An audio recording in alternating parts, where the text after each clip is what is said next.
Hello and welcome back to another episode of MovieFellas, a podcast where some millennials with little to no knowledge of film talk about movies, both classic and current. I am your host this week, Matt Rosenberg, and with me as always my co-host, Hayes the David Tool, and guess what, guys? Guess what? He's back. He is back, baby. It is Adam Norris making his triumphant return to the MovieFellas podcast. It's been too long. Adam, how you been? Right. I've been really busy doing a lot of nothing and not managing my time well. A lot of traveling. Woo, oh, man. that is true. That's I've been traveling a lot. There you go. That's what happens when you're in a band and the tours. Listen, guys, he's in a band, all right. Yeah, Ephemeral, check him out. They're pretty rad.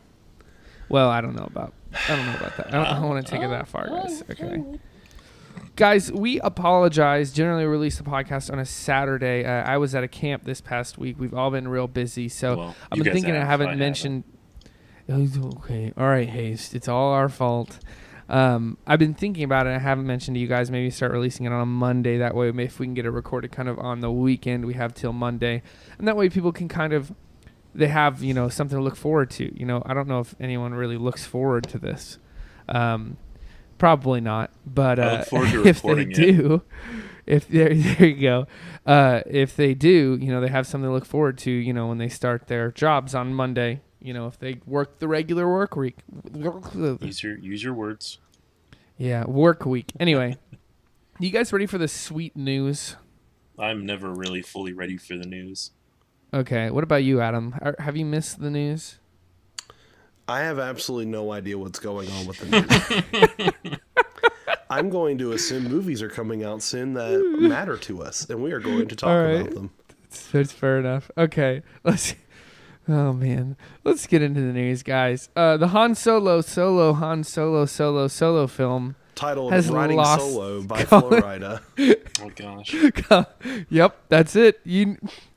Do you have some insider information, Adam? Is that how you figured that out? Well, I know they got a new director, and I mean, you can totally correct me if I'm wrong, but you kind of can't because I know I'm right. Flo Rida has been announced the director of photography, so we are looking good. We are That's looking right, strong. Yeah.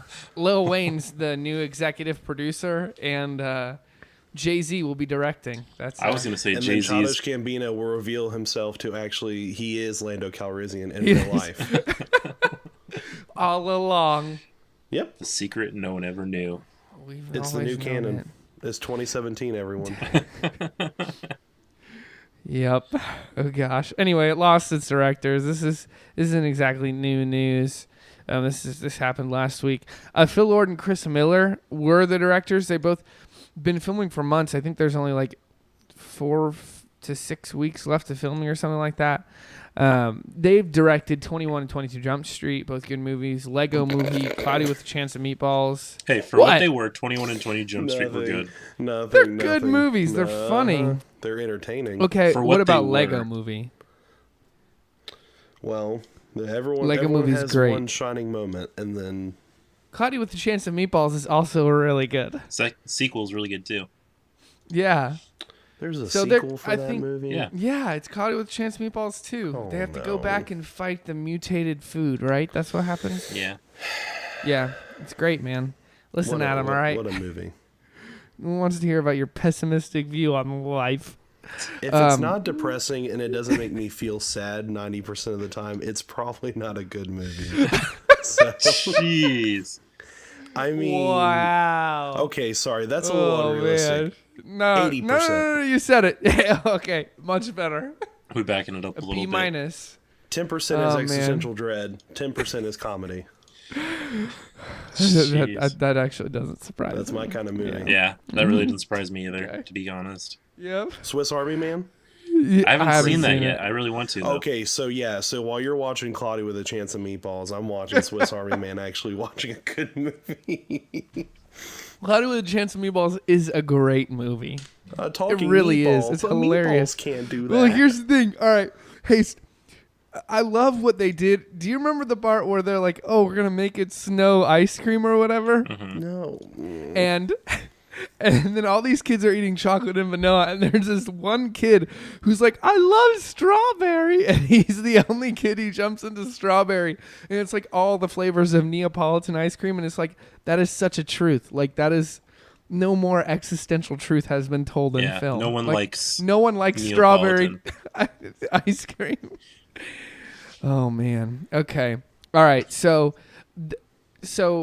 they're great directors. It's kind of been established as that. But the actors, namely Alden Ehrenreich, the guy who's playing Han Solo, has said it seemed like it was an Ace Ventura movie. Like he felt like the comedy, it was so goofy and silly, and it didn't. He went to Disney directly, or Kathleen Kennedy, the head of Lucasfilm, and he's like, listen, this doesn't feel like true to the character. And he's like, they're having us the directors are having us improv a lot, and like it could be really good, but he didn't feel like it was staying true to the Han Solo character. So they got fired. They got kicked off of directing literally like 3/4 of the way through, and Ron Howard stepped in. Ron Howard's an interesting choice. I'm down. I'm very down. He's a great director. I mean, he's done boring stuff, but he's done. I don't know. It's like a mixed bag, but his good stuff is really good. Oh yeah, you know what I'm saying? I saw what was it was Super Chris 8? Hemsworth fights no. Moby Dick. No, Super JJ 8 was did that. JJ. Heart of the Sea. Heart of the Sea, which was fine. It wasn't. It was fine. Like there wasn't anything great in it, you know. But he directed that one, and it just, there wasn't much to it. Yeah. He also did Rush, which I haven't seen, but I've heard it's phenomenal with Chris Hemsworth. You haven't seen Rush? No. How was it? It's a great movie. Okay. It's a very good movie. He obviously did Apollo 13, you know. I think obviously. He did And he's Super 8 too. J.J. Abrams did. J.J. Right. Abrams I'm getting did my Super 8. getting my sci-fi directors confused. Do you know anything? Taste? I'm like Jon Snow. I know nothing. That's Okay, a all right, way fair better. enough. Oh, what a way better choice. I'm very excited for this Ron movie. Howard? Really? Okay. Yes. Well, that's fair enough. That's I going mean, way better. I hope it ends up well. This happens a lot, switching directors. It doesn't happen that often in the middle of shooting. It's pretty rare. Last notable time I remember, like someone else took over to do film, like the shoots and stuff. Aside from, you know, obviously with Zack Snyder and Joss Whedon, but that's kind of a Different case scenario. He couldn't help. Yeah, completely different scenario. Alien 3 it happened, and Alien 3 sucks. So Well, that explains a lot. Then.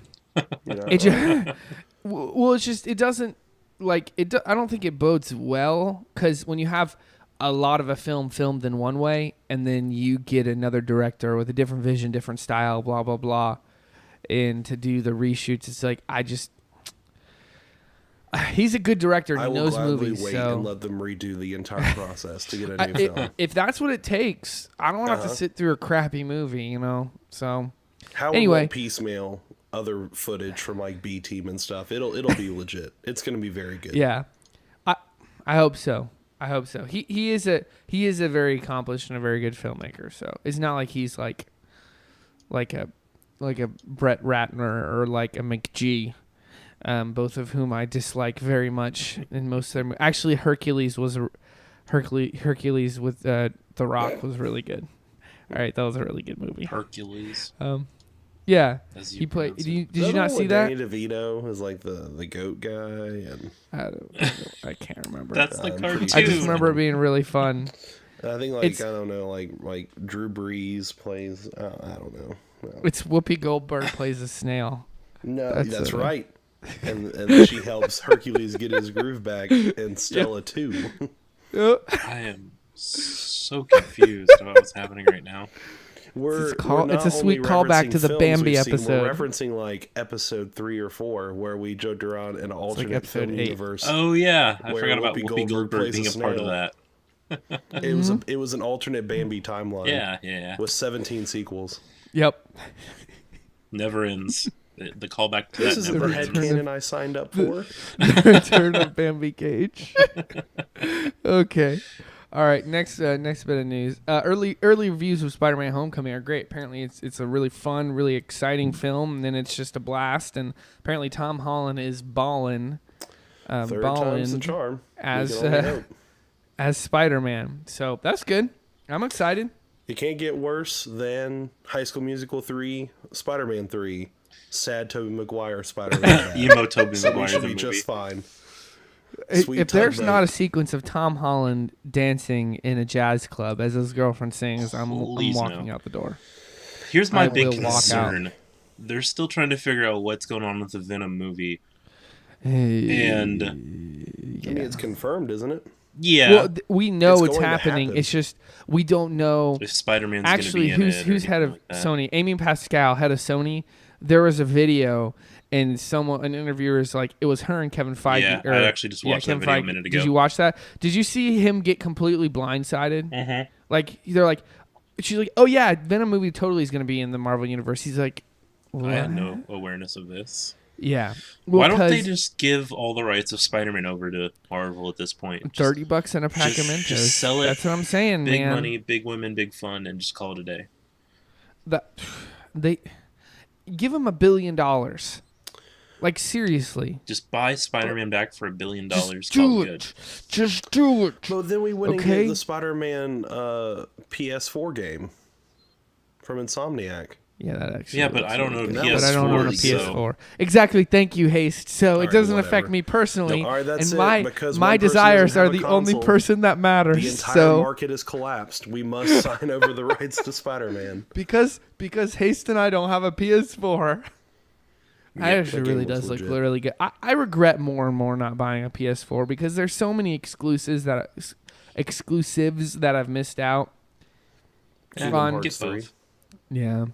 Kingdom Hearts 3 Anyway. is going to Xbox One as well. Shh. So, They won't. Oh, really? yeah. They're not allowed. All right. Totally happy. Anyway, Shia LaBeouf style, just do it. Sell it back to.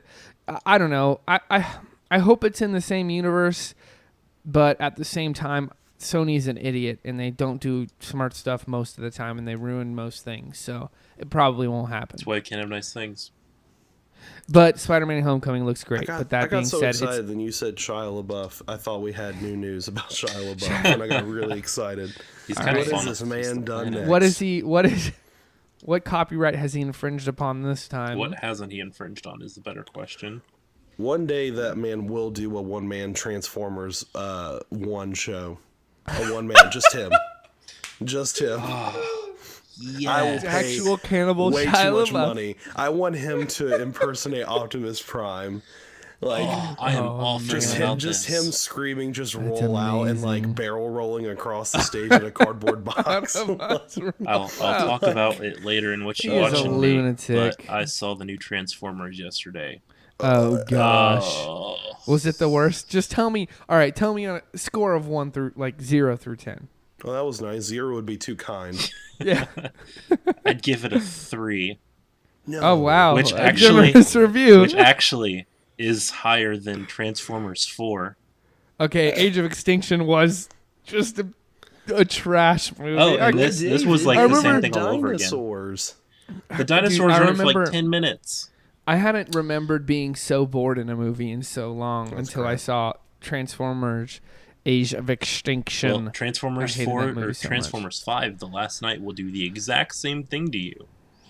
Awesome. As you're Great, casually I'm sitting not there gonna watch wondering, it. is this movie over yet? I And the refuse to answer watch is it. no. The movie's never I was gonna over. do a review of it, but I had to do camp stuff this weekend, so I wasn't able to. Actually, Transformers is gonna come up here in a couple minutes in the news. All right. You mean the fact that they So- sold The Last Night as the final movie, but yet going into the credits, there's this scene that's like, oh, hey, guess what? We lied. Oh no, they may have sold it as the last, but they already have a Bumblebee spinoff planned and a bunch of other. Yeah, they've got This like the is next, the last Michael like, Bay one, apparently. Oh, That's that the could rumor, make, anyway. That could give me hope in the franchise again. Yeah.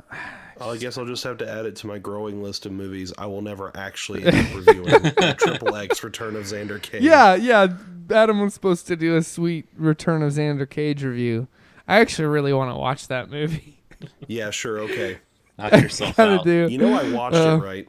Oh, you did? I went through it then. I bootlegged it. That's how much I hated it. Oh, really? I went the illegal route just for the sake of Is not it that paying money bad? to that Is studio. that something we can admit on this podcast? Matt, you can't legit think that movie could have been good. Well, no, but I feel like it's kind of in the same vein of maybe not as cool, but not in the same vein of the Fast and the Furious. Like it's kind of just bad. Crazy action sequences. Okay, imagine if like you did a Rocket Power.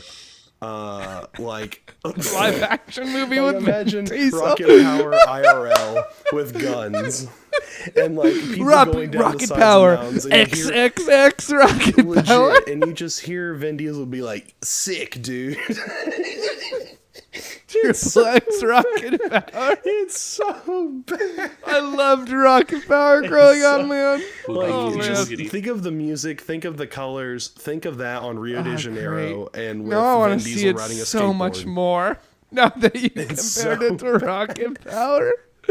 For those of you who don't know, any of our younger, I guess, listeners, Rocket Power was a cartoon in the early 2000s on Nickelodeon. Yes, Nickelodeon. Yes, man, Nickelodeon. Yeah, I didn't know if it What was else would Cartoon be? Network or Nickelodeon. No. The budget was and way it was lower. about a group of cool kids who lived in Hawaii, and their dad I owned thought it a was like surf shop. California. Well, Maybe some it was people are California. convinced it's California. Some people say it's Hawaii. Like you're never Okay. quite It's like sure. a pseudo combination of the two because like the place that is like doesn't like. Well, really the one exist. guy is like Hawaiian. Yeah, Like Tito's there's Hawaiian. one guy. Yeah, he's Hawaiian, so I just assumed it was Hawaii. But he always these refers kids to that- it as like his homeland, but he doesn't refer to where they're at as Right. Hawaii. That's fair enough. Anyway, and they did gnarly and stunts on like surfboards and on like inline skates and skateboards, and it was the coolest show. All right, It really I loved was. that show. It was great. Yeah, but think about that with a movie with Vin Diesel, and it's very bad. Man, that's just that sounds even better. Like, there's a part where he And literally guns. says, "What's your rule, man?" He's like, "I'm gonna save the girl and look good while doing it." Yeah, and like, right. It's Triple just, X, it's not okay. XXX Rocket Power : It is absolutely never allowed. No, with guns. it's so bad. It's XXX so Rocket Power : bad. with guns. That's the new title. All right, make a sequel, Vin Diesel. I know you're listening. All right, XXX Rocket Power : with guns ! All right, He already Moving did. on. Hayes, We're gonna be here all Hayes, day. you're gonna be excited about this next Probably won't be. next bit of news. The new X-Men film was called X-Men: Dark Phoenix, and I know that you, Haste, are so excited about more X-Men movies. Please God, why me? Are you listening? Please make them stop. They don't know what they do. They did funny so good thing with is- First Class, and they've just been falling off the horse ever All right, since. I really like Days of Future Past. I like both. But Yeah, I mean, boy. Deadpool was good. Logan was great. My problem with The- Deadpool was, like I've said a million times over, it's not a movie that I'm going to go back and rewatch, like, ever again. Mhm. Logan, probably not either, because, well, yes, the movie's phenomenal, and I mean, we both gave pretty good reviews. It's kind of a slog to get through, because it's not a It's really feel-good heavy. movie. Yeah, it is. Yeah, it's a heavy movie, Yeah, and I think it's a- meant to it's a be like rough ride. that. Yeah, but Johnny Yeah. Cash is in the soundtrack, so it's pretty That's much the best American film Covering ever made. what song? Who It's Hurt. originally plays Hurt by? It's Johnny Cash. Yeah, I know, but he didn't originally Yes, he write the did. song. No, he Yes, he didn't. did. It's Goo Goo What? Dolls. Yeah, Johnny Google Cash Dolls did covered not that write song. Hurt. That's the other way around, Matt. Google Dolls No. covered Johnny Cash's Hurt. Incorrect. There is no I am way. 100 because There someone is told me no that way. 9 Inch Nails. Sorry, it's a 9 Inch Nails song. What? I'm 100 million. Studio album The Downward Spiral in 1994. In 2002, Hurt was covered by Johnny Cash to commercial and critical acclaim. Huh. Yep. The more you know. Serious. Someone Who told would've me that. I thought? was like, "There's no way." A guy who is in my guitar class told me that. I'm like, "Dude, I think you got that the other way around." He's like, "No, check it out." And I looked it up. I'm like, "This is blowing Yeah, my that's mind crazy. right now." That's insane. Yep. I need to call my loved ones. I need to inform. They need to know about this. Oh, I man. hurt myself. Yep. Anyway, great song. So X-Men Dark Phoenix obviously is going to do the Dark Phoenix saga again, which Brett Ratner ruined in X-Men 3. I don't like. I'll go see it. I know. won't. I know you won't, Haste, because you're just becoming more like Norris every day. Good. You know, like more cynical, Good. more Welcome more to pessimistic about welcome to the life. dark side. Would it is be very safe nice to we say have cookies. that I was being an edgelord first while we were at Johnson? Ooh. Who was there first? Hipster fight.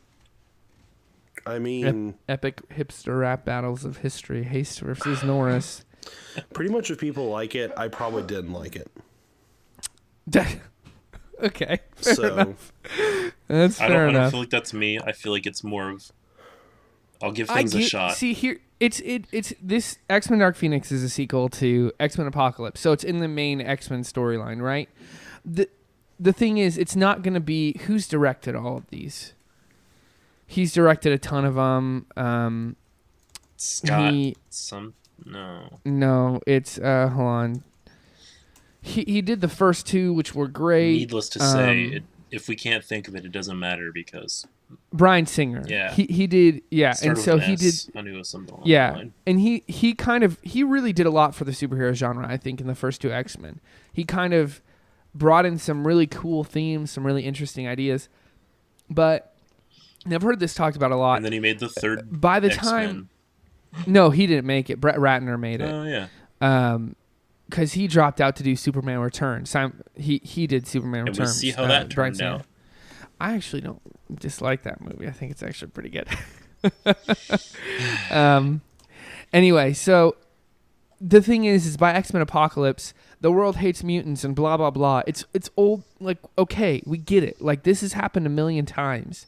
So I he's feel like not directing this one. I feel like if they're gonna ever get to a point where they're like good, I kind of feel like X-Men kind of has to move past the whole plot of the world hates us and Right, and we're fighting and that's back. the thing. So in the original the Dark Phoenix comic, have you read it, Haste? Mm-mm. No, I don't. I'm Okay, not a I big haven't X-Men either, but I reader. know the gist it's of like it. she flies off to some weird other planet, and there's like a Yeah, temple, and it's- it's very, I it's mean, very wild. Yeah. It's like it's Go like ahead. it's like what's the best way to describe it? Its scope is like universe level. yeah, it's the the Phoenix Force is an alien. Yeah, wild. and then the Phoenix Force comes back for Avengers vs. X-Men, and I've read that series. Okay.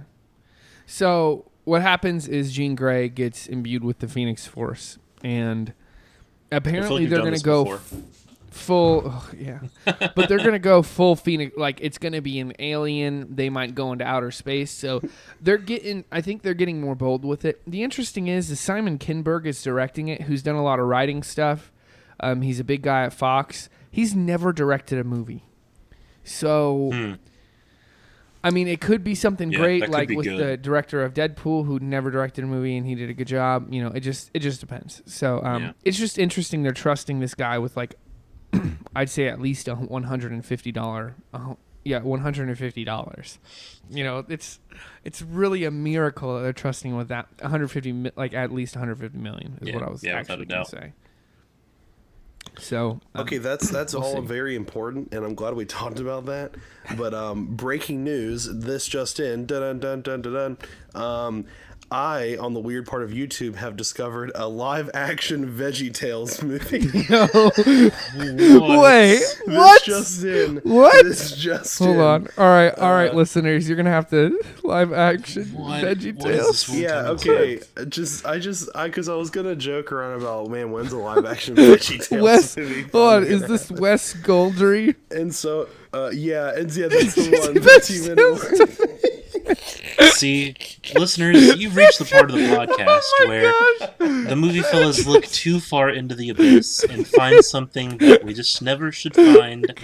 And from that, we learn that the world is a It's dark, so- decrepit place. and Hey, hold on. Watched This about is- the first minute, and I was trying so hard not to laugh. Did you see the name of the production company? it's time. A Rutabaga Banana Pictures film. Yep, dude, it's so bad. Ladies and gentlemen, is we've reached a malfunction. My my microphone is slowly dying, as well as my soul. So, for the 9th time probably this series, I am signing off because I am done with this world to like the Man, so if 9th anyone degree. gets Okay. gets bored, and wants to watch something very that, good, please. Live action VeggieTales 2011 on YouTube by Wes Man, Guidry. what a world we live in.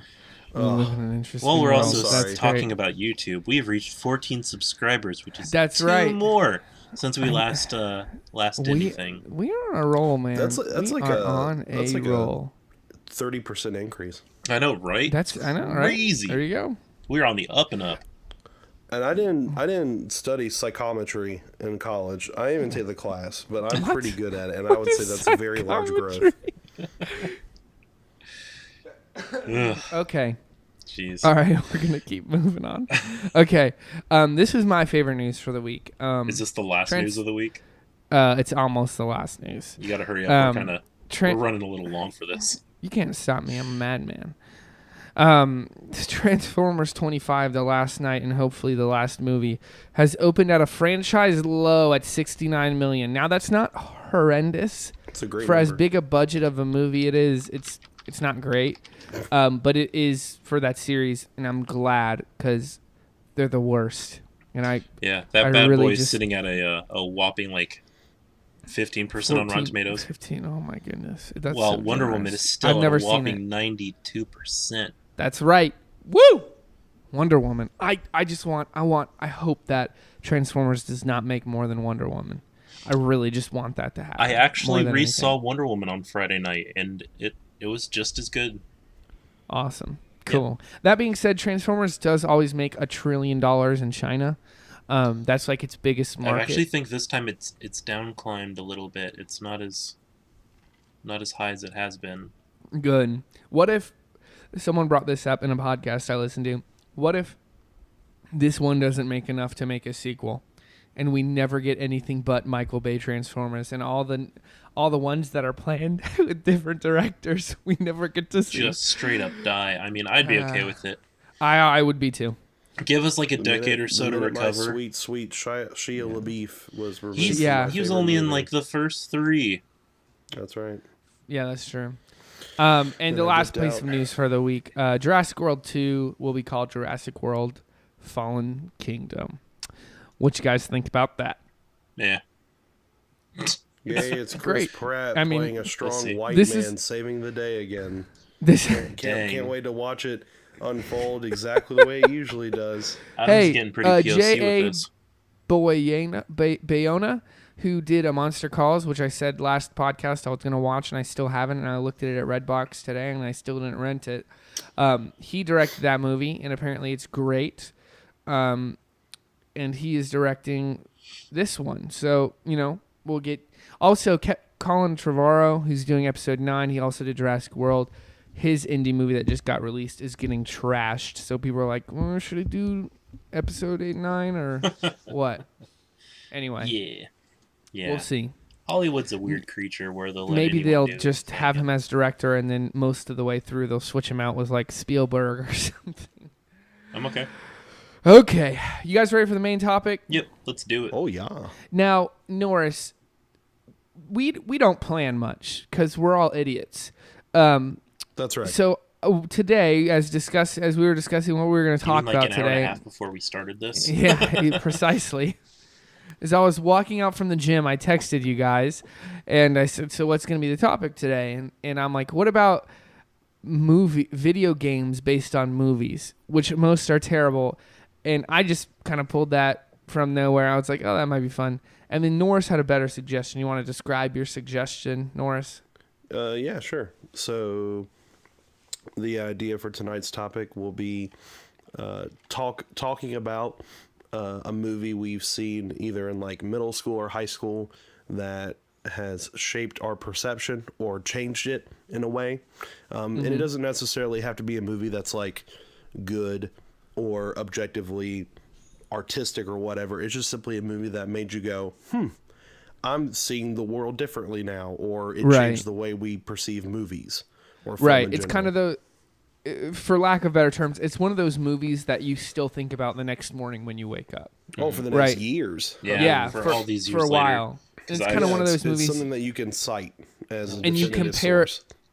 in that genre. A lot of times, it's kind of your stock standard for like, oh, well, this kind of is more of like it. Even if it's not a great movie, there's something that trademarked it kind of in your life during those transformative years. Oh no, my phone's going off. Hold on a sec. All right. Sorry. Is that John Cena? That is John Cena. Yeah, that's my ringtone. Hold on a sec, guys. We're leaving this in. One more piece of news. Matt has just been confirmed as the biggest normie of the Hey, babe, group. I'm doing the podcast. Can I call you in a bit? This awkward pause while we wait for Matt to get off the phone. This pause is brought to you by Flamin' Hot Cheetos. We're not sponsored by them, but maybe one day we will be. This episode is also sponsored by Nature Box. We're not sponsored by them either, but here's to hoping someday. Have you ever wondered what it's like to eat Cheetos that are actually good? Try Nature Flamin' Box. Hot Cheetos. No. Oh, okay. All right. Get your Cheetos through Nature Box. Bye. And I am back, podcasters. We had an advertisement, so it's okay. You missed an awesome friggin'... Did I miss the Nature Box one? Yeah, oh, you man. did. You missed Flamin' Hot Cheetos and Nature Box. I love Flamin' Hot Cheetos. All right. You can get them through Nature Box now. So getting back to the main topic. All right. So, Hayes, let's start with you. What is a movie that's just... It changed in your middle high school years, which was back in the 80s, because Hayes is so much older. Holy crap, I'm not that old. You want to try, like, the early thousands? I was born in 92, man. Give me a break. He's literally a year and a half older than Norris and I. Okay, what's a movie that really was transformative that movie for you? was then? Oh, I feel so old now. You are old. Go ahead, what is it? Lord of the Rings, Return to the King. Okay. I didn't realize it was 2003. That's right. Yeah. Oh, that's 14 years. Oh, where has the time gone, I was fam? only 9 when that came out. Oh, So you would have been just like 11. just getting into middle school or in like 5th grade or something, right? Yeah, I remember actually, oddly enough, the first movie, The Fellowship of the Ring, we were traveling in California and stopped, and my mom and sister went to see Vanilla Sky. That was obviously an odd thing. We heard enough of that and still joke about it to this day. But my dad took me to see the first Lord of the Rings movie, and those have all kind of just been like, yeah, ever since. But yeah, you always like, okay, growing up back then, back in the early days, because let's face it, back in my day, because let's face it, for a long time there hadn't really been. I guess we see movies these days as like always like so big and so awesome and just so like epic. Epic. And right. I feel like Return to the King was kind of like the jumping off point for what we see as like modern day epic movies. Okay. I kind of feel like the whole Lord of the Rings trilogy kind of set that up because they pushed so many boundaries and were doing what no one had really done yet. Right. And Peter Jackson really just, he pushed the envelope, at least what we would see now is the envelope, because I mean, it's completely different like day and age. And we saw with the Hobbit trilogy that he did CGI goblins and stuff like that. So right. He did push a lot of VFX. Even in Lord of the Rings, a lot of practical effects too. Yeah, but being in production in like the late I think it started in '97 actually. Oh, seriously? Yeah, for the first one. I mean, they used a lot. Like he really incorporated CGI in like really good ways. Like a CGI army zoomed out, but then when you get close, it's actual people. And also, I still think that the orcs with the practical, makeup looked way better. One scene from like the entire trilogy that kind of still sticks with me this day that applied that, when they're in Moria and they're surrounded and it like zooms in on that one like Moria orc and her eyes just like get huge. Right. Like that scene is like, it's still something that sticks with me to this day. But geez. So it's the scope that you think that kind of changed. Yeah, I mean, okay. While yes, there had been a lot of movies that were like really actiony and really just like I don't know how to say it without just repeating actiony. Actiony. Yeah, it was the whole Lord of the Day resurgence. Please no. But I just feel like Return of the King kind of went above and beyond what like people could like view as like Epic. epic. It really is and an epic movie. Like that is, I think, the best way to describe it. let's talk about the budget for a hot second. $94 million for back in just for Return of the King. yeah, just for Return of the King. That's actually not A lot. that much. When you think For- about the fact that Life was made on a budget like only 30 million cheaper. Yeah, and then you look at the total box office for Return of the King, a whopping $1.12 billion. Oh my goodness. That's yeah, right. see, that is amazing. And it also it's tied with Titanic for being the most decorated film of all time. Yeah, It won Oscars all lead, 11 or- Oscars that Yep. it was nominated for. that's insane. Yeah. I remember like getting up and walking out of that movie. I was like, I'm so sad to see it over. Yep. Because Right. like it had been such a huge deal for like 3 years. I remember being like super excited to go see the Two Towers when it came out, and just to go from, because that was actually like back when I lived in the house I grew up in. So I mean, there's been a lot of transitions since, and it's kind of like amazing that I can still kind of remember the whole trilogy and where I was at during that. So it definitely Right. just shows that it's stuck with me. Right. If you compare it to, like, I was like, okay, what's movies around that kind of time that were like sci-fi or fantasy? Like There's nothing to AI. compare. AI What? was back then. AI was 2001. Oh jeez. And that went on a budget of 100 million. And I feel like that's the scope of that wasn't even nearly as large as, what they did with, I think the first Lord of the Rings. Return of the King. When was Fellowship? Was that It 01? was 2000, wasn't it? Oh, I think it was 01, 02, and 03. I think those were the years. Yeah, I think you're right. But yeah, to see what the series. Oh yeah, it was.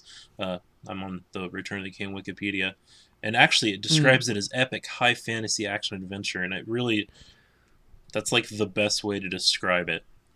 Right. And I mean, it thrust Peter Jackson into like, oh my goodness. Like, I think it's like the second most highly critically acclaimed trilogies of all time, like next to Toy Story. Yeah, and So- one of the few movies to actually like pass it in gross was at least under Time Warner was Harry Potter and the Deathly Hallows Part 2, Right. which went to 1.3 billion. Yeah. I mean, it is But to think phenomenal. it Like took all it- of them are, but especially the last It one. took it 8 years for that record to be broken. That's Right. ridiculous. I mean, the biggest thing for that movie that kind of put it on the map was it was an action film composed of a lot more actual action versus explosions and very impractical effects. Right. Yeah, Like, absolutely. They had the money where they could have a lot of times chosen the easy route for the sake of a faster, quicker production and an easier movie to gloss over. But instead, Peter Jackson continuously chose what is the most intense physical way I can do this on film and just simply film it. Right. I hadn't thought of it And that way. That's a led really to, good point. That led to scenes, even if, on paper, if you wrote down, well, the battle scenes are only about 50 people at a time. And, like, there are a cajillion movies with many more people in battle scenes. But the Right. one that felt the biggest and the most real would be in Return of the King, when Aragorn's riding in from his, like, as his triumphant return into battle. There's only, like, 100 men in that Right. shot. But, Yeah. at the same time, it felt massive because And he was they're able to being blend surrounded by the practical with orcs. the effects so well that Yeah. it was incredible. Also, those films, it's funny because a lot of, like, I think those films, beyond probably most films I've ever seen, mostly the Transformers films because they're all way too long, was there's so many characters, but none of them feel shoehorned in. None of them whatsoever. They all have a purpose, and you love you love or hate every single character. Like you feel like it's such a character-driven film, And yes, to a degree, Peter Jackson he wasn't on point with the original trilogy as he was with The Hobbit, because The Hobbit was pretty much like a recreation of the books. Yeah. He didn't do it in a way that did dishonor to the original Lord of the Rings trilogy. Yeah. Like, you're not going to sit there and nitpick. You're like, oh, they left out this, this, this, and this. You're just going to be like, he picked what would probably be seen by most as like the best parts to translate into film. Because if not, let's face it, I think it was Clerks 2 where it joked about everybody just walking in that movie all the time. And then one of the running jokes is like, even the trees walked. Yep. Yeah. Oh, man. There's a lot of walking. Oh, yeah. It's a good movie. Yeah. But yeah, that's mine. Cool. I kind of was afraid. I was like, oh gosh, what if I I'm actually, not the one to pick this? I actually was thinking of that.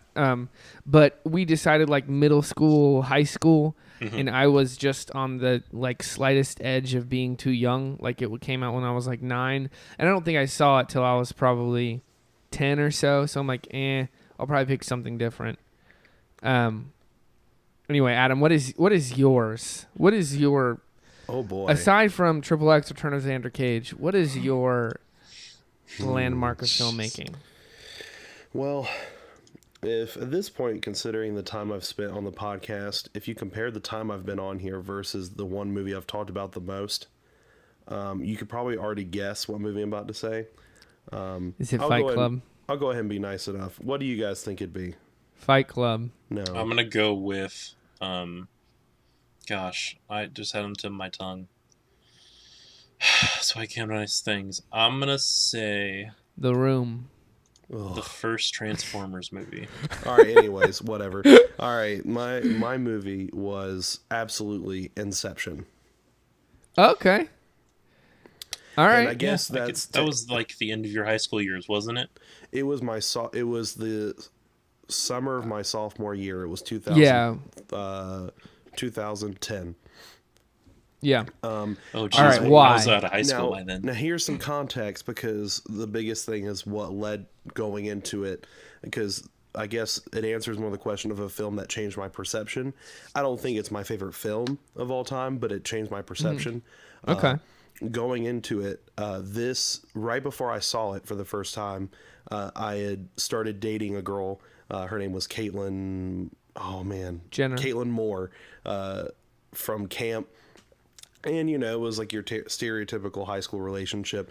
But for me, it was one of the first actual like relationships. It wasn't just like, we're not just gonna hold hands. This is cute. Like, let's go on a date. And you email each other after school. Yeah. Yeah, sure. Yeah, sure. AIM accounts. It was over the summer, and then right before we were gonna go on our first like date, I found out that Inception, because I had been excited about it because the trailers looked so cool. They were releasing Inception in IMAX in Raleigh, which was about like an hour from my house. So I was like, hey, you want to go see Inception with me? I had just started driving my first car at that point. So my mom was like, you're not going to drive. I'll take you with Caitlin and drop you off. Yeah, the Buick Century. Sweet. It was a couch on wheels. Yeah. So we get to the movies, and long story short, I'm watching this film, and for anyone who hasn't seen it, there's a very emotional scene where a married couple, essentially in a dream state, they commit suicide by being hit by a train together.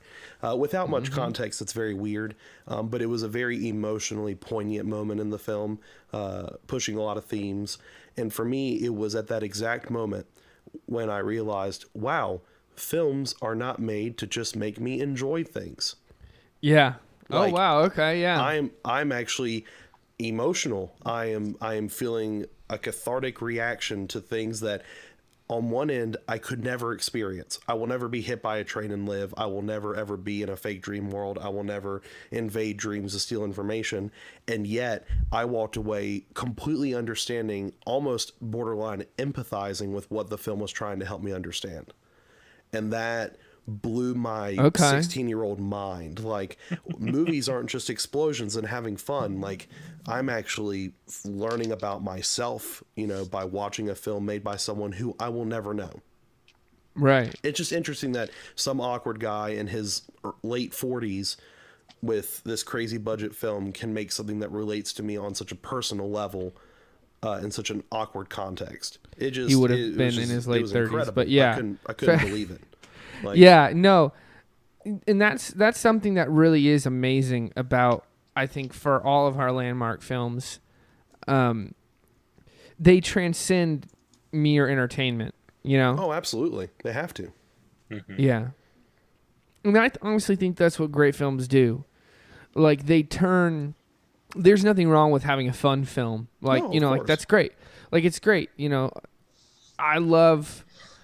What movie did I watch that was fun? I've seen movies that are fun, I promise. And they're great, but, I mean, then you watch a movie like Inception, and it's just... It transcends that, you know. Yeah. That's definitely my movie. Oh, Okay. man. And it's something that I have thought about ever since, and I still have conversations with people about. I can relate it to different experiences when I'm trying to describe something to someone. It was definitely a film that transcended itself and became something much more holistic and developed and intense. Awesome. That's cool.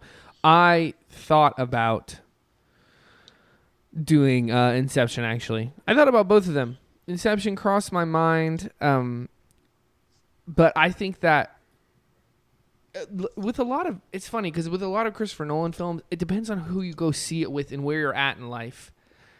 You know? Like, that makes you kind of view it in a different way. Or maybe that's just me. No, but you guys are going to could see hate me for the movie I picked. Avatar. Well, everybody, this has been the MovieFellas podcast. We're going to wrap it up there. We know how this goes. All right. So recycling the old classic. I literally went the intellectual downfall of going from something like that to Avatar is my favorite film. All right. Okay. Listen. All right. Okay. So I literally went to my shelf where I have all my movies and my Blu-rays, and I'm like looking through them. I'm like, okay, here, you know, this one, you know, that's really good. Okay. And then I went through Netflix and I was like looking at all the movies that I'm like, okay, I've seen that. That's really good, but like, I don't know. And then I'm like, okay, what movie in my high school or middle school years caused me to experience something beyond entertainment? And there were a couple movies. The first one I remember really affecting me was Bridge to Terabithia, just because it made me cry, because it was really sad. That's the only really thing that it did. It just made me cry. But Avatar created a world that I wanted to exist in. Well, you can't exist in it now anything because of at that Disney point World, in my life. Just go that is true. I want to go to Pandora so badly. And run to Pandora and just... Spencer and I are going out to Florida for Christmas, and like I want to take her to Pandora so badly. But it made me think of, like, honestly, existing in this world, you know, existing in this world that all these people existed in. Mm-hmm. Again, listeners, we are sorry about that. We actually lost Norris. He stopped responding, and I was very interested at what happened. And his Wi-Fi went down, and apparently it's not going to be back up for a little bit. But Haste and I are going to truck on without him. So, which just is going to lead to me bashing Avatar until the end of the podcast from here forward. So prepare yourselves. Right. I'm totally kidding. Haste said that it was my mention of Avatar that caused Norris's Wi-Fi to die. It probably was. So where were we? You know, the reason Avatar is really my landmark movie, and I mentioned it's because of the world building. I mean, it creates such an amazing world that you want to exist in. I will give it that. I know I trashed that movie a lot, but it did make a really interesting and vibrant environment that was just like a character in and of itself. Right. And listen, Space Pocahontas is such a good movie, and it really is. I watched it the other day. I watched it a month ago with my girlfriend, and I was still like drawn in the whole time. She got bored like halfway through. But what I think these movies that we talked about did a lot of, and they pushed barriers in movies, right? With Lord of the Rings, not only was it visual effects, which they did push visual effects, more so they pushed, I think, kind of ensemble movies, movies where a lot of characters come together, and they pushed fantasy films, which there was a lot of crappy fantasy off the back of Lord of the Rings. Well, there weren't really a lot of good fantasy movies prior, unless you go back to the 70s and 80s. There weren't, and that's something that Lord of the Rings has done that I honestly like.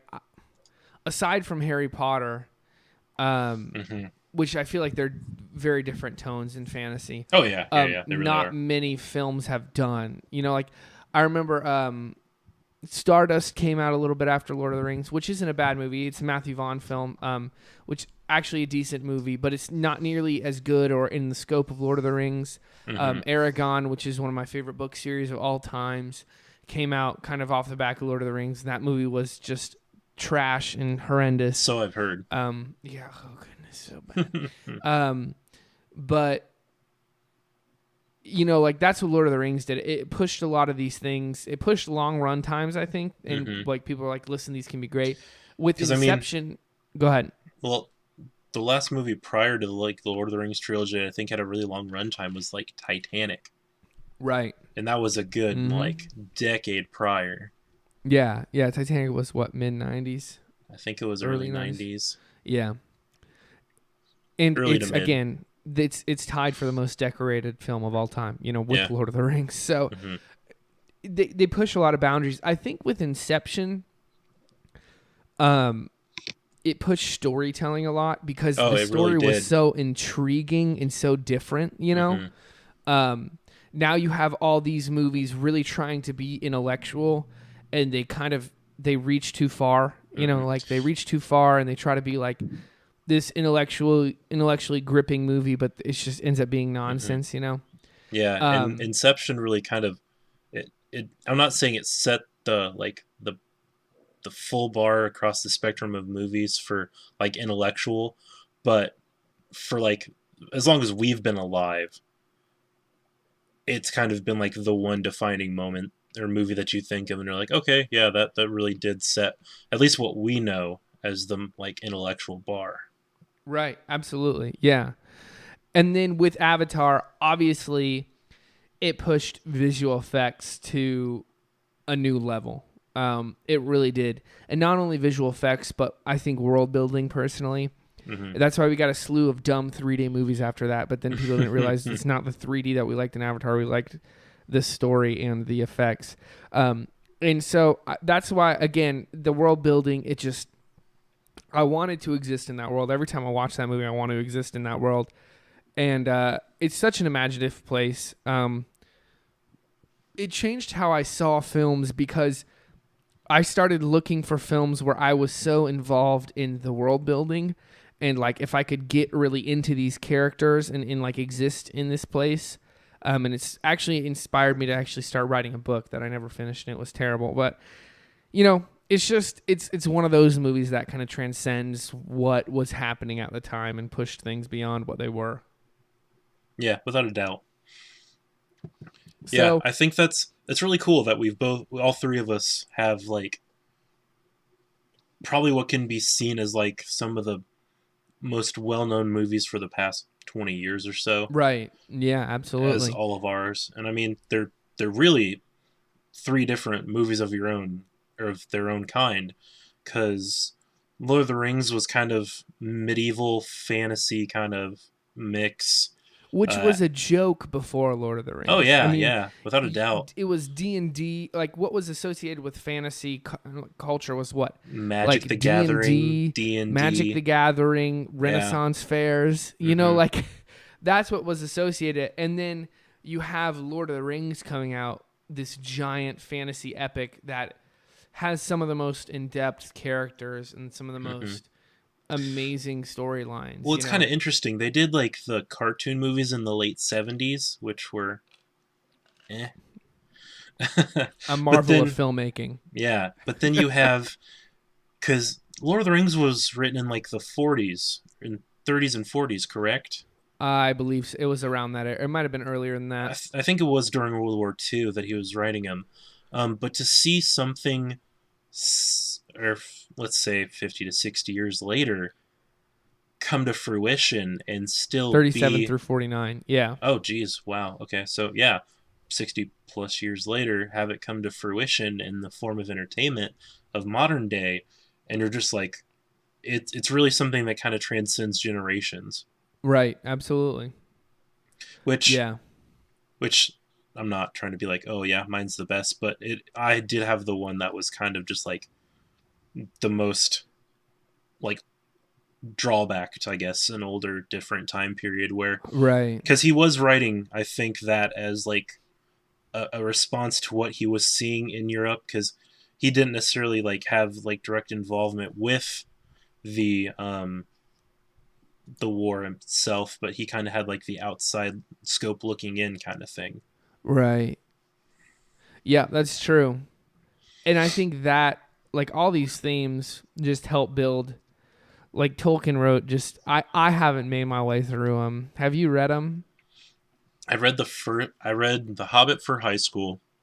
I read part of The Fellowship of the Ring, but those books are so hard to get through.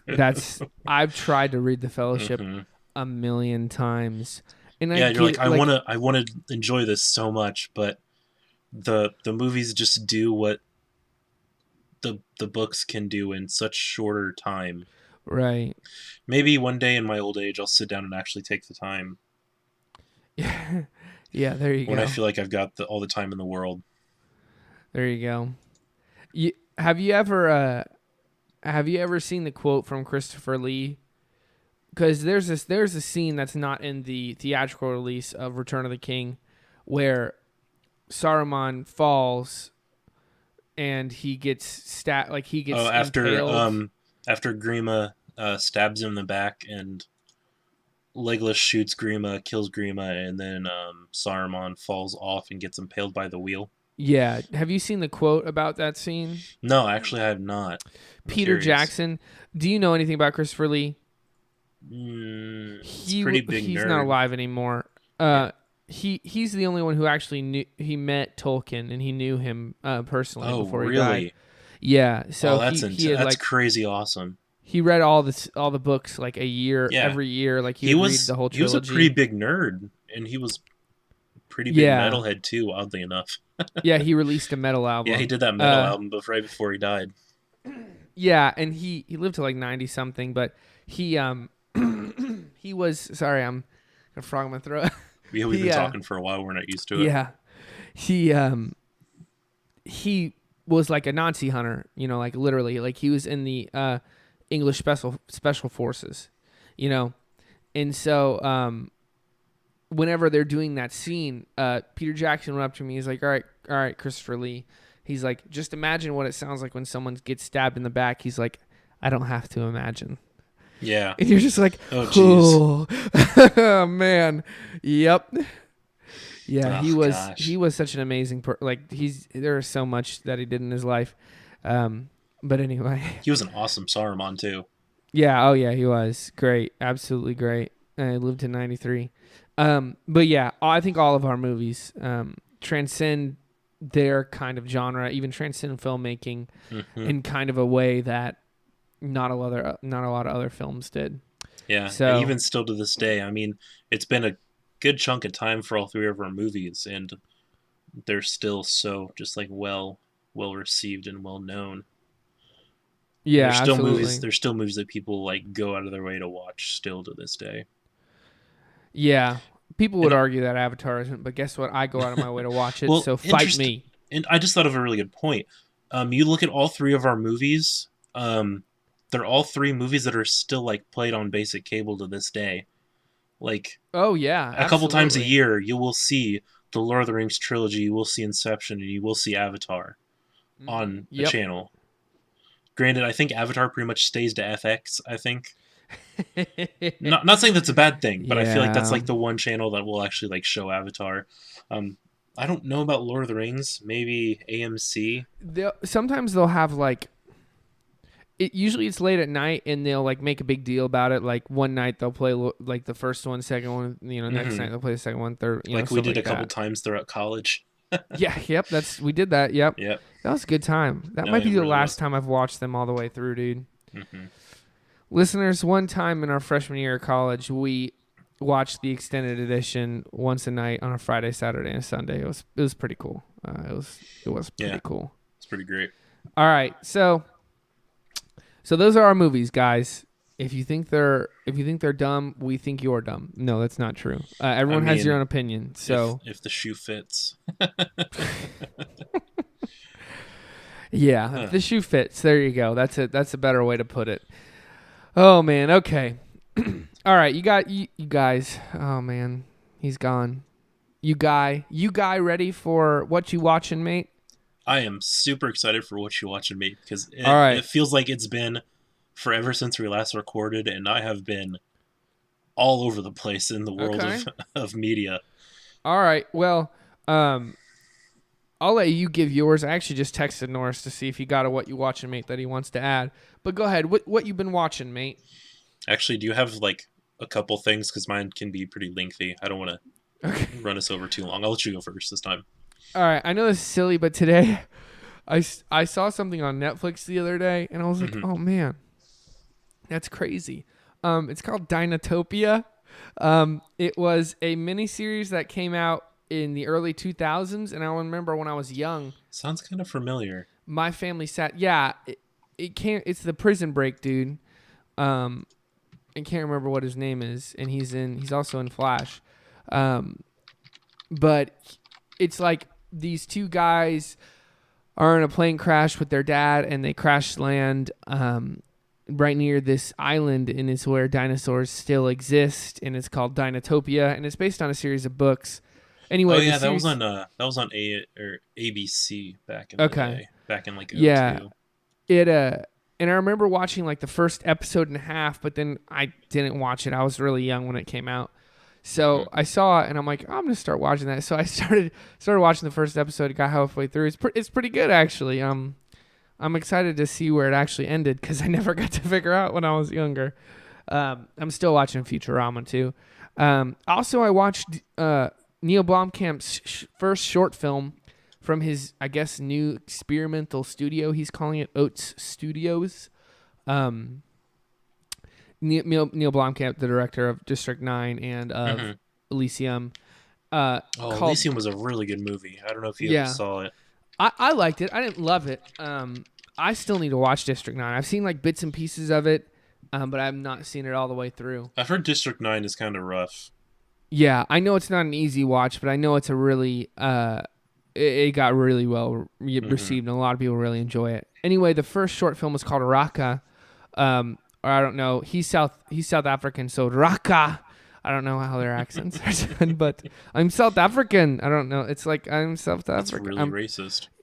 Well, listen, I'm trying. Okay, I'm trying my South African accent. Just listen to Andy Serkis in the Black Panther trailer. That's apparently that people are like, it's fine, but it's like people definitely like it's very overdone. You know, I'm South African. It's like anyway. It's kind of like a Jamaican accent, but more like feel to it. But there's like an English part to it too. Yeah, almost. yeah. Yeah. Anyway, first short film's called Raka, and it's a short film. It got released on YouTube. But Sigourney Weaver's in it. I mean, like, really, huh? Huge name, that's pretty nuts. obviously. Yeah, that's crazy. And I didn't recognize any of the other actors, but I mean the visual effects, dude, in this. There is one shot and it's completely CGI, and no lie, I'm like, they've finally done it. They have finally created something that if I saw a still of that, I would be like, aliens are real. Mm-hmm. Like, it is interesting. it is the CGI is that phenomenal. And like the aliens look really creepy and crazy, but I mean they look amazing. Like just it's crazy, dude. Also, I'm really ready for War of the Planet of the Apes. I've heard it's amazing. I still need to watch all of those movies. So good. They're on my docket. It's just finding the time. Yeah, but the CGI, like for me, like that's CGI landmark. Like are those movies, especially the second one, is just phenomenal. But this is just first being released on YouTube, and I was blown away. And it's really intriguing premise. So I guess he's kind of looking for funding for more kind of people people wanting to fund these short films. Because the first one was really cool and really intriguing. Just look it up on YouTube. It's called Rakka, Rakka. Okay. I'd recommend it to listeners too. Really interesting. Short watch, like 22 minutes. But that being said, I want to watch District 9 now. Seeing bits and pieces, seeing Rakka, I kind of really want to see that. I also want to watch Baby Driver, which is Edgar Wright's new movie. I actually want to see that too. Okay. I watched Watchmen again. Good movie. I really enjoy it still. Hopefully we get that quality in Justice League. Also watched Contact, which is a great movie. And I watched Power Rangers on Saturday night. And while we're on the subject of stuff being on YouTube, back in I don't know if it was our last year of college or not, but I was talking to a girl that no one actually really knew that I was talking to. She suggested a movie called I'm Here, which was a 2010 short movie by Spike Jonze on YouTube. Speaking of Spike Jonze, yeah, keep going. It's a romance movie about two robots, I guess in the world of I'm Here. Robots are like a sentient part of society, it's not like the evil overlords kind of thing. They just kind of exist, and, right? And that kind of thing. And it's like 31 minutes, 32 minutes. Okay. But it's a really interesting movie, and I don't know if you can say movie, short film. That, yeah. It's just got a lot of emotion to it, which isn't something like you think of when you're like, oh, YouTube movie. Okay, yeah, cool. Yeah, Andrew really Garfield's in it. Cool. He voices one of the robots, I think. Yeah. Cool. Yeah, really suggest. I hadn't thought of him being in it, but yeah, I see it now. Cool. Spike Jonze, I was gonna mention. He directed the Where the Wild Things Are movie, and that was going to be one of the movies that if I hadn't mentioned Avatar, I mentioned Where the Wild Things Are, because that really it helped me understand like imagery in movies and what things represent and stuff like that. Talk about a depressing movie, though. It is it's not a very happy movie. No, that movie is. I know we've talked about movies being slogs and downers, but that movie is. Oh boy, that is okay. They advertise that movie as a kids movie. It was not a kids I would movie. not let a kid watch that movie. PG-13. I think it was PG. Really? Are you sure? We're going to the internet.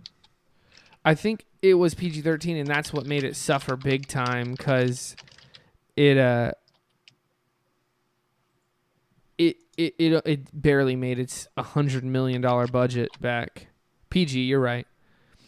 I wouldn't want to. I don't know. No, that movie is way too. It made me feel weird even when I was like 15 or 16 and watching it. Yeah, that is not a kid's movie. Yeah. Anyway, at all. I watched the new Power Rangers, and it's fine. There were some fun parts in it. Literally, the least interesting part was the Power Rangering stuff, though. Really? The Power Rangering stuff wasn't that interesting. The Megazord was kind of boring, to be honest. And it didn't make hardly enough money, so they're not going to make any sequels. So anyway, really? Yeah, it was fun. Like it was enjoyable enough. But again, it's one of those movies that's just kind of fun. You know, didn't really do much for you. Mm-hmm. All right, let's hear it. What you watching, mate? All right, here we go. Oddly enough, the CW has a contract with Netflix that, like, the day after seasons end on there, they're immediately on Netflix the next day. Right. So I got caught up on Arrow. Okay. Which was like a season and a half. I watched the last half of the season of The Flash that I was on. I've been watching Supergirl because that's on Netflix. That's actually... I went into Supergirl expecting, like worse, and it's not bad. It's pretty enjoyable. Okay. I know people are like, "Oh, this show is kind of boring," but I mean, it's really a creature of its own because I mean, you've got Arrow, which is like the dark, brooding does it get? CW show. Is it more interesting later on, or because I really lost interest? It has its points where it hits and misses, Okay. but I mean, if anything, my one big complaint about the CW is they make all their shows dramas, and It's just a bunch of sexy teens with sexy secrets, and they're all super attractive, and it's just a bunch of. Listen, I like Arrow, and I really like what I've watched. The Flash, I really enjoy it. Flash but it's is great. Everyone's really, really attractive, and everyone has like the same problems all the time. Yeah. Anyway, keep going. Sorry. And Supergirl is kind of a creature of itself. It doesn't really have that. Yes, she's kind of, since she is an alien, she kind of has that I'm oblivious to everything in the world kind of thing, which makes it just so different from the Flash and Arrow. Right, but she's walking to her job at the big corporate, and then she spills the coffee because she's got too many things in her hands. But then she has to get all the news to the people, and then she has to save the world. But she also has to put on her jammy jams at the end of the night and just be a regular girl. Yeah, I can guess. But I also heard. I'm gonna go into one of those rants again. So you know how I have heard we talked good, about. Though. Keep going. You know how we talked about Gal Gadot being a very, very just like naturally attractive woman. Right. Yes. I kind of feel the same thing for the girl that plays Supergirl. Okay. Like those first couple episodes, I'm like, okay, she's cute. I'll give her that. But like the transition between her and like her being herself and then Supergirl, it's just like it kind of mixes like the nerdy with like the action chick kind of thing, and it does it really well. And it doesn't like it's not like her being stupid and ditzy and stuff. It's really her kind of trying to fit in because she's not human. Okay. Yeah. Well, that is interesting, and it's CW, so I'm gonna trash on it, but I do like a lot of CW stuff. CBS. The first season was CBS. Oh, okay, yeah, that's right. And then they switched over to CW because they said originally it wasn't like in the same universe or whatever. Have you gotten to season 2? Because I know Superman's in season 2. I've heard season 2 is pretty black compared to the first season, but I'm most of the way through the first season, but it's just kind of something I'm watching. Okay, I've heard Martian Manhunter's in it. Oh yeah, he is. Is he good? He's really cool. How's the effect for it? About what you'd expect from a TV show. Okay.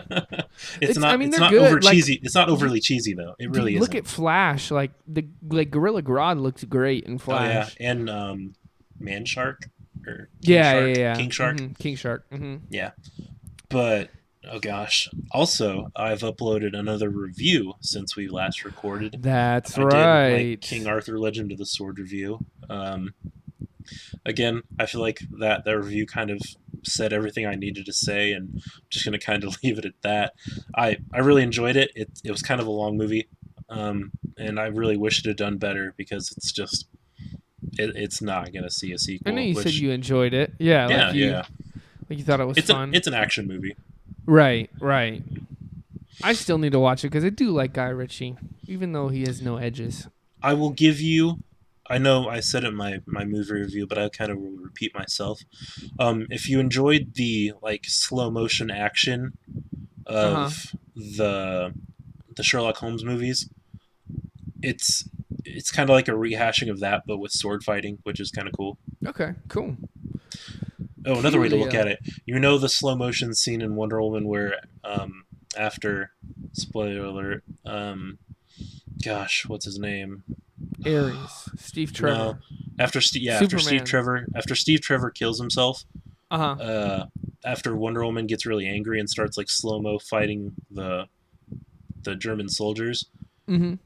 It's kind of like that a lot throughout the action scenes for King Arthur: Legend of the Sword. But yeah, I recommend it. I don't know if it's definitely not for everybody, but it is a cool rendition of a really old story that everybody knows at this point. Cool. Coolio. What else? Oh man, I went back and rewatched Deathly Hallows Part 2 today for the fun of I it. was on TV at the gym today. Such a good movie. Yeah, that movie's a lot grimmer than I remember. It's not an easy watch, dude. No, it really isn't. I mean, you like, oh, it's a kid's book, like turned into a movie, and you're like, this is kind of heavy at times. Nah, Like they all get more mature, the movies and the books, as they go along. Yeah, I'm actually just getting ready to finish the book probably tonight after we're done here. Okay, So cool. that's kind of probably what drove me to watch it. But yeah, it's still, that movie trailer series is probably one I'm gonna be able to watch like forever and never get bored with it. Right. Maybe the movies in the middle are kind of eh. Mhm. Like, I really enjoy Order of the Phoenix, but it's got parts of it that are just like, this is really boring. I still think Prisoner of Azkaban's the best. See, I feel like I've seen that one way too many times. I feel like I've seen that one way too many times too. I've seen 1 through 3 and then 4 and 5 too many times. Right. So I feel like all of those are like, I don't need to watch those. I can pretty much like close my eyes and like replay the whole movie probably. Yeah. and not need to watch them again. That's but I don't fair know. enough. 6, 7, and 8 are just like, I'm all for this. Yeah. They mature more. Like the characters do, obviously, but like everyone else does. Like I think the filmmaking gets more mature and the storylines get more mature. And as they do, even though the third one is my favorite movie and has been for forever, the elements become more. They get more mature and they get more complex, you know. And it is a heavy movie, but there's a scene at the end where Hermione, Ron, and Harry are walking on the destroyed bridge. After he breaks, before or after he breaks the Elder Wand? After, it's like he's about to. And it's just such a human moment, you know. Like it's such a like these actors not only have these people, but these actors have been acting together for 10 years, more than 10 years, like 15 years, and this is finally, this is fine. Anyway, it's such a great moment. When they're all just kind of standing on the bridge holding hands at the end. Yeah. It's so good. All right, what else? Other than, I've been catching up on Preacher, which is an AMC series. Okay.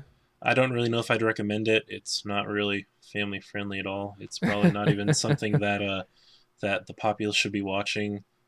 Fear the Walking Dead started up again. I kind of watched that. That's actually somewhat more enjoyable than The Walking Dead to me at this point because it's still so fresh and new. Because The Walking Dead sucks.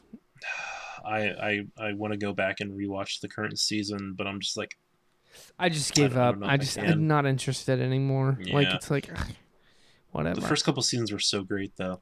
Right. And of other course than you that, watched the best Transformers movie ever. Yeah. Yeah. It's a long movie. We're just gonna. That's all I'm gonna say about Transformers: The Last Night. It's a long movie. Transformers: The Last Night brackets. Hopefully the last one also. It pretty much takes all the bad humor from like 2 through 4 and tries to force it down your throat. And then the action is so few and far between that you're like, oh, we're doing this again. It's been like, and the action scenes are really short too. Like the battle at the end's like 20 minutes, but I mean between that there's not a lot. I'm just not gonna see it. Yeah, save yourself the time. I agreed to go with my dad. I was like, I'll go with you. I know you want to see it. Because he was like, I don't want to say I've seen them all. So, I mean. Right. Yeah. Okay. But again, well, we're going to leave it at. We're going to leave it at. It's a long movie. Yeah. And it's actually the shortest of all of them, by the way. Yeah. And I watched Inglourious Basterds on Netflix, which that movie is so freaking phenomenal. That's a good movie. I forgot how great it was. That's like the one Quentin Tarantino movie I actually like feel like I enjoy. Right. Well, Norris has a What You Watching Mate for us. He said The Place Beyond the Pines, which is directed by Derek Cianfrance, which I've never honestly heard that name. But it stars Ryan Gosling, Bradley Cooper, and Eva Mendes. And plot synopsis on IMDb says a motorcycle stunt rider turns to robbing banks as a way to provide for his lover and their newborn child. A decision that puts him on a collision course with an ambitious rookie cop navigating a department ruled by a corrupt detective. So it sounds like a crime drama kind of. Sounds interesting. Yeah. Like all those actors, so sounds pretty cool. Yeah, without a doubt. It's actually Go ahead. It actually has some pretty high ratings. It's got an 80% on Rotten Tomatoes, which is actually really good. Yeah. It's got a 4 out of 4 from Roger Ebert, and it's sitting at a It's sitting at a 7.3 out of 10 on IMDb. Okay, cool. So that's all actually really positive. That's real positive. So probably a good movie. We'll next time Norris is on, we will have to get his opinion on that movie. And I might try to watch it between now and then, depending on if I can find the time. Cool. I am still going to try to watch Monster Calls so I can see maybe what we'll be getting with Jurassic World Fallen Kingdom. A couple of movies I want to watch that are coming out, but I can't remember them all. Obviously, Spider-Man Homecoming. We'll probably do a podcast on that in a couple weeks. I kind of feel like we're reaching like the end of what we consider like the blockbuster time period for movies for the summer. So I feel like after Spider-Man Homecoming and maybe War for Planet of the Apes, we're kind of hit that slog of like nothing like serious for a while. So we'll be doing, instead of reviews, which we do a lot, listeners, we will probably be doing, topics kind of like this, various topics. If you have any topic ideas, email in. This kind of pulls us into the end of the show. Yeah. And it helps us so we're not scrambling to find out something to talk about an hour and a half before we record. Yeah, well, that's our fault. I really enjoyed Norse's suggestion of I thought that was great. To find us. Yeah, definitely. I still want to talk about all the crappy video games that came out, but also the good ones. Yeah, without a doubt. But if you want to email in with a topic or a sweet burn or a cool meme, we love the memes. Insult me as always. Yes, just taste cool though, because I'm very tender and fragile. Turn all your hatred and aggression towards life towards me, please. Yes, please do. Make fun of him because he's bald. Let the hate flow through I sure do. Oh man, you can joke at me for answering a phone call during the podcast. I'll do that. You can email us at moviefellaspod@gmail.com. We are MovieFellas on YouTube. Get that sweet 15 subscribers so we can get that sweet kind of middle of the road number. Halfway to 30. Yeah, that's right. 15's not anything, is it? It's the percentage that Transformers: The Last Night has on Rotten Tomatoes. We're almost more successful than Transformers. So if you're going to subscribe to us on YouTube, please at least get one other person to, because we want in no way to be associated with Transformers Last Night. We want to be as far away from it as possible. Exactly. Oh, man. MovieFellas on Facebook as well. And you can find us on capital M, capital F. That's MovieFellas Podcast on iTunes. This will be up. Today is Monday. Today is Monday, so this will be up on Tuesday.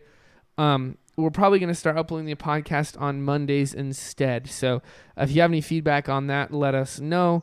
If you don't care, just let us know. Great. Either way. As always, go ahead. One more thing before we go away.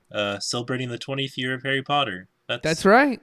Pretty ridiculous. I did not even think about that. That's amazing, though, isn't it? I know that doesn't apply to movies, but it's a source material for movies. It's important, okay? Because we know me and you are big Harry Potter nerds. We are. I have a Harry Potter tattoo. So you're cool. Yep, I'm cooler than you. Everyone knows that though already. Represent Slytherin. All right, guys. So contact us if you want to. We'd love to hear from you. If you have any ideas, let us know. We had a few people contacting us on our YouTube videos, so keep doing that. Keep giving us some feedback. We'd love to hear it. I will be having a Spider-Man Homecoming review probably the night of the release, so make sure and look for that here in a couple of weeks. But as always, guys, thanks for listening. Yep, and without a doubt. Gladiate it up. We will see you in a couple of weeks. Love you guys. Peace. Bye.